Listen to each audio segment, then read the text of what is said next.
Yo, what's popping, gamers? WQ here, gamers, and join me as we try to get a 122 in a Link to the Past any percent speedrunning. This is something I have always put on the back burner and thought maybe it's possible.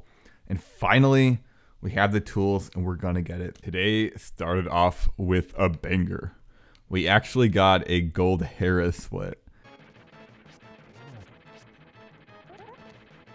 Okay, not the best Moldarm. I probably lost over a second, but it wasn't a bad Moldarm, and the dungeon was really good. So might be gold, but who knows? I think this is gold, guys. I'm dead serious. Pretty sure that's gold. Look, I have one heart and I have one heart, so the hearts do matter quite a bit in Hera.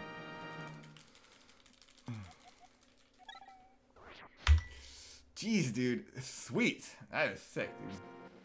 And this is crazy. It was a 515.43, which actually beats my old gold Hera.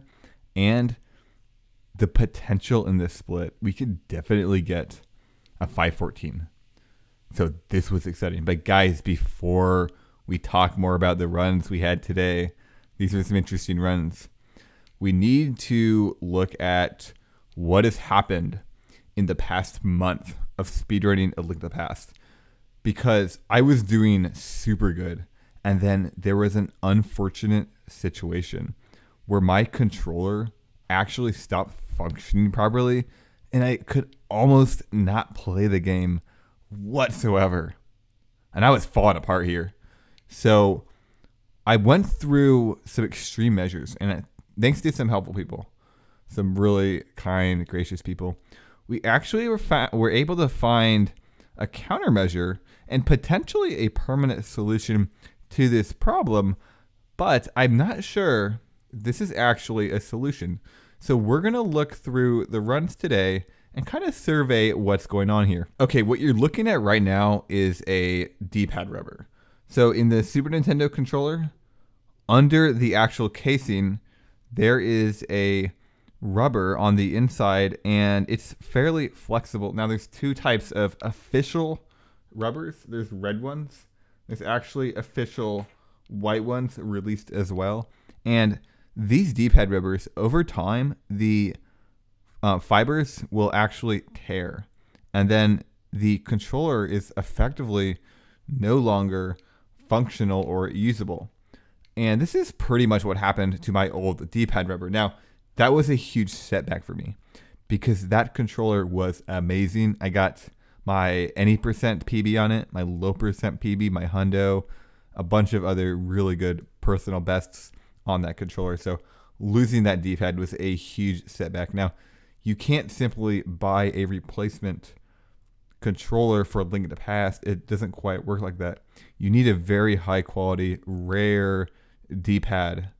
And if you try to find these online, you actually can't get them anywhere, or you have to gamble and spend hundreds of dollars to try to get a high quality D-pad. So what I was struggling for weeks, and I would just play on my basically broken D-pad, and I actually got a PB in a different category, which is pretty cool. But what happened was one day somebody came into my chat and he said, "Look, WQ, you need to look at this rubber. It's from Sweden. You know, it's not OEM, but it's from Sweden, and we use it. The Super Mario World community, we use it. So check this out." So I said, "Hey, let's do it." You know, I probably have looking at like 40 different D-pad rubbers right now. They're stacked all around my computer. I stack them up real high, and I was like, "Why not?" So I bought this rubber. I put it into my controller, and I was completely blown away by how good it was. But then something happened. I could never get a run started. I could never get a run anywhere. And the first day I used this, I was very frustrated, and I was very upset with the controller. And I said, I almost can't play this game anymore. I can't find a good, reliable D-pad. Now today, we were blessed by the Kamigamis we were truly blessed here because finally we got some results. This D-pad rubber, the black one from Sweden that I bought, I would say is unbeatable. It's remarkably good. It's absolutely ridiculous in what it does correctly. It does so correctly. I'm seeing a significant time save on every single split.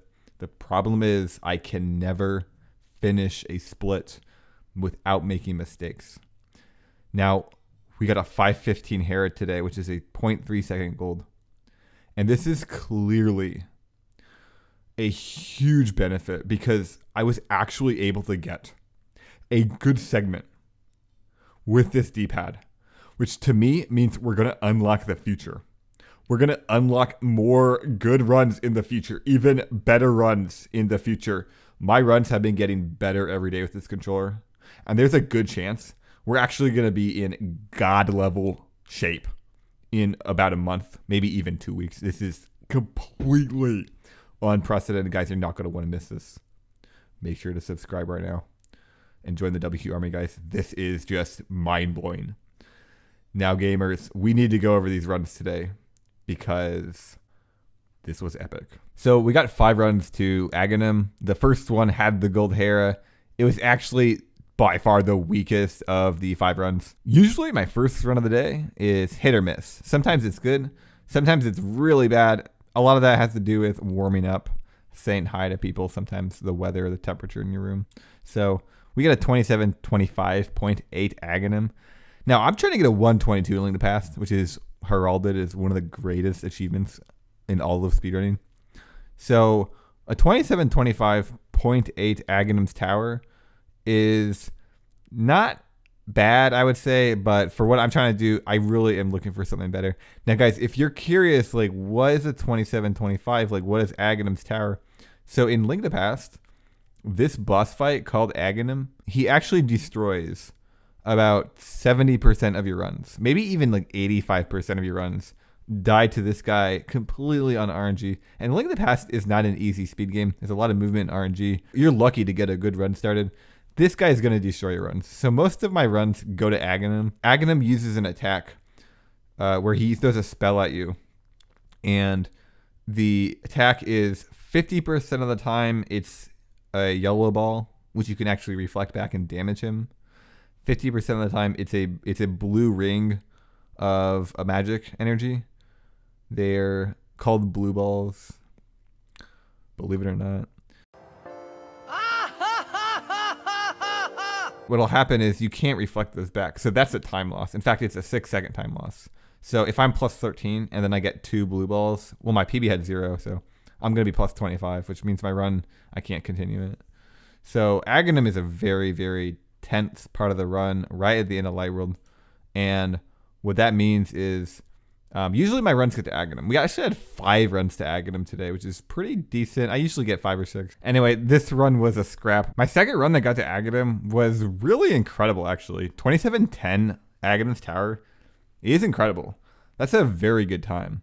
And the Hera was also really, really good as well. So on this controller, I'm really worried about it because I don't know if it's good enough to play on. Like, can I even get a 122 in A Link to the Past, which is one of the most heralded times in all of speedrunning? Well, based on the results today, it's looking for sure. 2710 is definitely 122 base. Now this run had 4 blue balls, so run died. My third run was for me is about average, and that run had 3 blue balls, so it was also dead. My fourth run, Aghanim, which is even better than the 2718. And, well, guess what?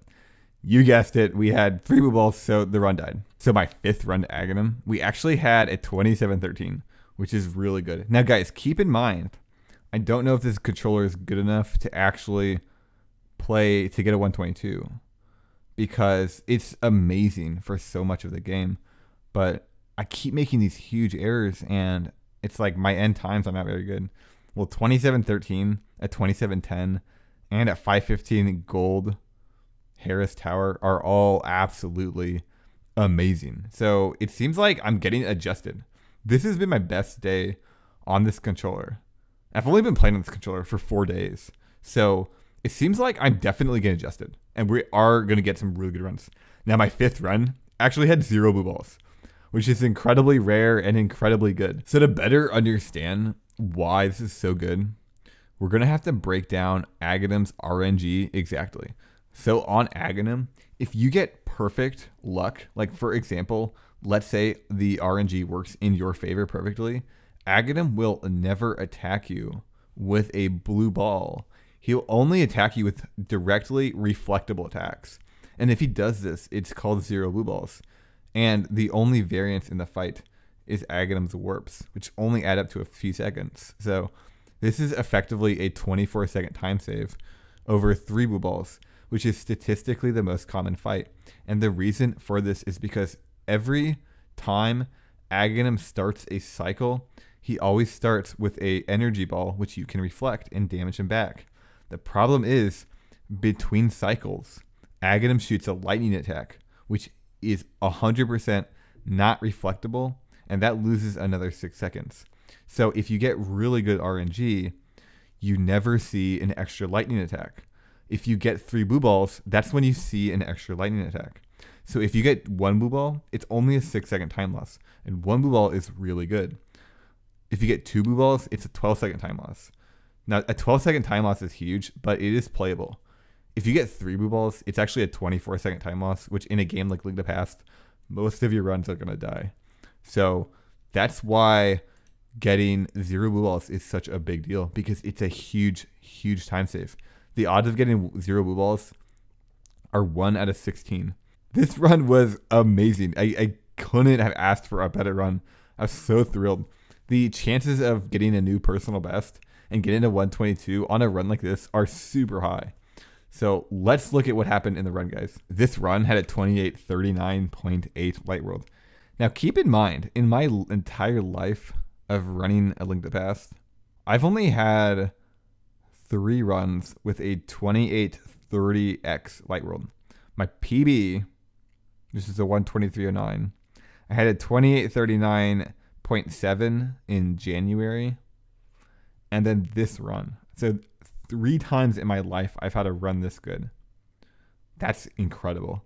Now this beginning of this run started off absolutely amazing. I was like, wow, this is nuts.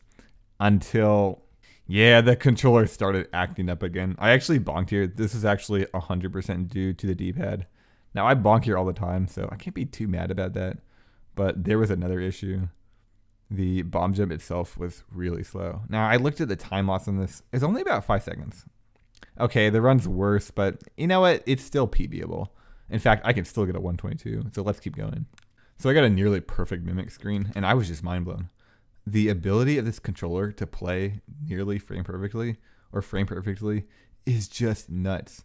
But then something happened that was frame perfect and not something I wanted to do, and this has been the issue with this controller. I can't finish a run. I'll play amazing, and we're starting to get really good times, but at the end of the day, over an hour and a half, I just can't finish a run. And if you watch this, yeah, we shoot an arrow to the right. Now, let's break down exactly how this happened. So in a Link to the Past, if you're dashing and you press a cardinal input for 1 frame, Link actually stops dashing, but he doesn't change directions. On the 2nd frame of pressing a cardinal input that's not in the direction that you're dashing, Link will then change directions. So this is how I arrowed to the right. I actually pressed up to arrow, and then the next frame, I pressed right. Now, Link to the Past is a 60 FPS game, so that's kind of hard to do. The thing is, this D-pad is so frame perfect that this is a very, very easy thing to do for me.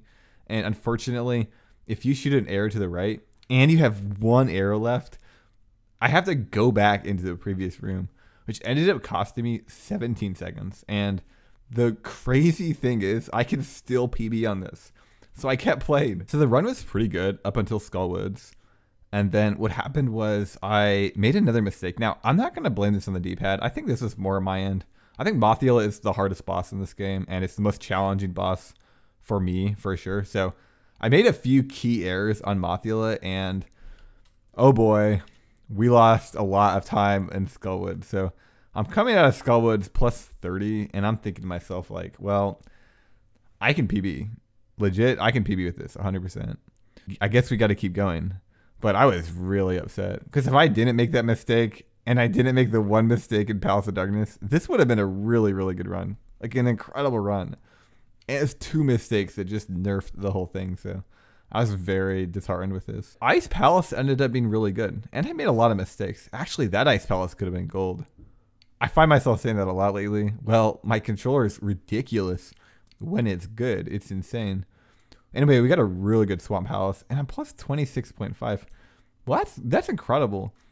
This run was actually tied with my previous personal best, my 123.11. I'm tied with my 123.11. So right now I'm fully in shape.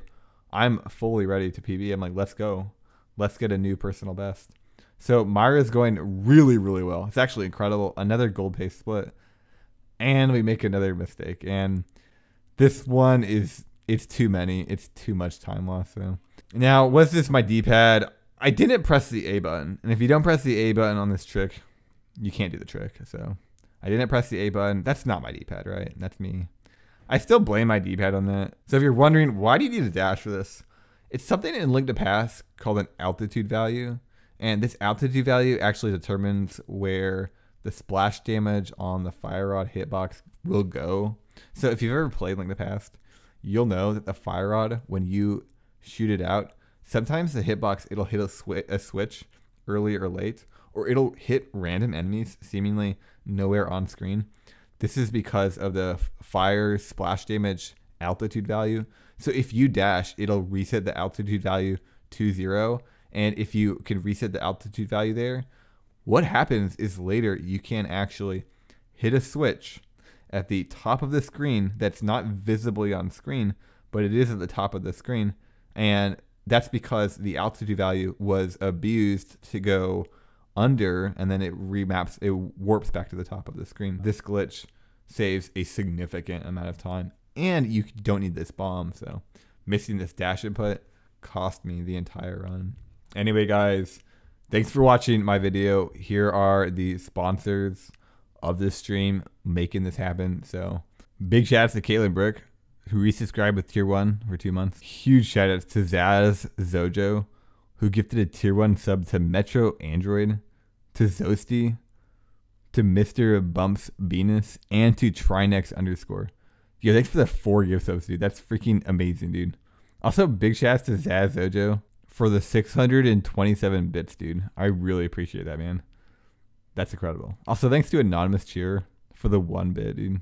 Anyway, thanks for watching this video, guys. I hope you enjoyed it. If you want to see more content like this, or if you like the series, make sure to subscribe and let me know your thoughts in the comments.